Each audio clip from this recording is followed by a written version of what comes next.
Hi. So when we are talking about meditation, we are talking about occupying the body. Um, Now, it's really important to realize that this is what we were designed to do.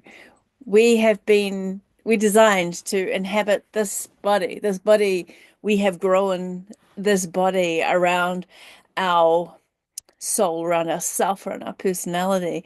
This body is ours to inhabit. Um, Quite often, we can have trauma and it pushes us out of our body and we have a disconnect. And then the process is about becoming safe to re-enter the body. Now,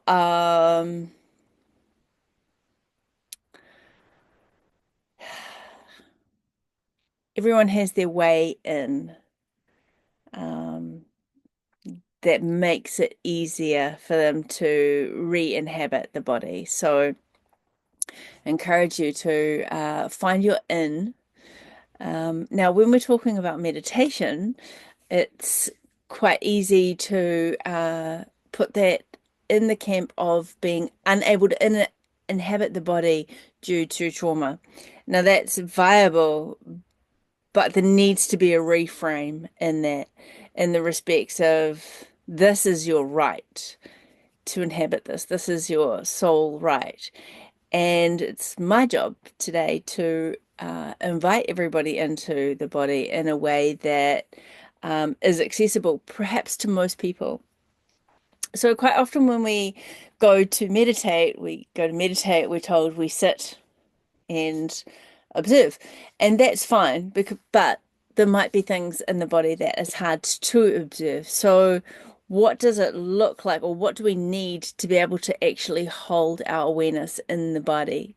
And in Vipassana meditation, there's two phases. There is occupying the body, which is the Vipassana end, and there's the training, which is the training of focus. So,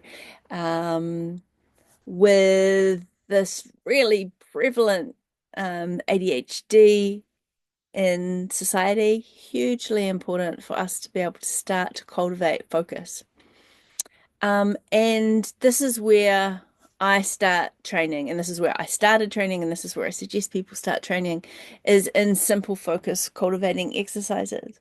So the exercise that I recommend has the same effect that a lot of other focus-based exercises that has the same outcome.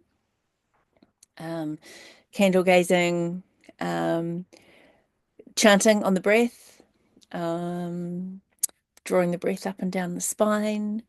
Um, what else is there? Counting the length of the breath. This is really simple one, and the reason I like it is because you can map your progress with it. So what it looks like is we breathe in for one, out for one, in for two, out for two. And we're only counting. This isn't the duration of the breath. This is just a count. And when your mind wavers, then you come back to one and start again. And what this does is it gives you the capacity to mark how long your capacity for focus is. So when I started this, I could get to about four. And now on a good day, I can keep going. On an average day, it's I can get to the 80s and then I zip off and then I start back in one.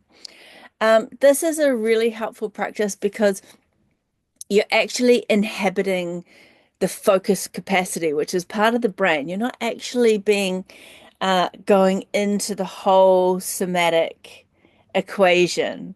So it is a very simplified form of meditation. It's a very accessible form of meditation, and it's almost an essential step to being able to hold ourselves in whatever comes up when we are in the somatic inquiry of the body. So, what I would encourage you to do is hit timer, 10 minutes, and then just see how far you can get with that 10 minutes. Keep up a weekly practice and see how far your progress goes. Now, one thing I want to say is just referencing the science. It's when we fall off and get back on that the muscle is built. So, for example, in that first stage where I was only getting to four and having to get back on and get back on and get back on, I was actually cultivating more of the muscle focus than I am when I can get all the way to 80. Does that make sense? Yeah. So it's the re-engagement that it's actually the training of the focus muscle of the brain. So I wish you a great deal of luck with this, enjoy this. As we mentioned before, habit stacking is a fantastic way to cultivate a practice. So if you are interested in cultivating a practice, stack it into something that you already do. So uh, I hope this is helpful. I hope that you can start to cultivate a practice. 10 minutes a day isn't much. This is very much like isolating a muscle. Um, you know, we will have we will have effects from going for a walk, but we will only tone the core through concise practice of core related exercises. And this is kind of like this focus is that we will have various outcomes from other practices, but meditation has its own outcome. It has its own, and it also has its own set of criteria in cultivating. So this is step one. Step one is cultivating focus. And cultivating focus is not only good for meditation, it's good for everything. And so all the ADHD is out there, get into it. This will help you be able to focus and keep on task. Thank you. Have a nice day and peace.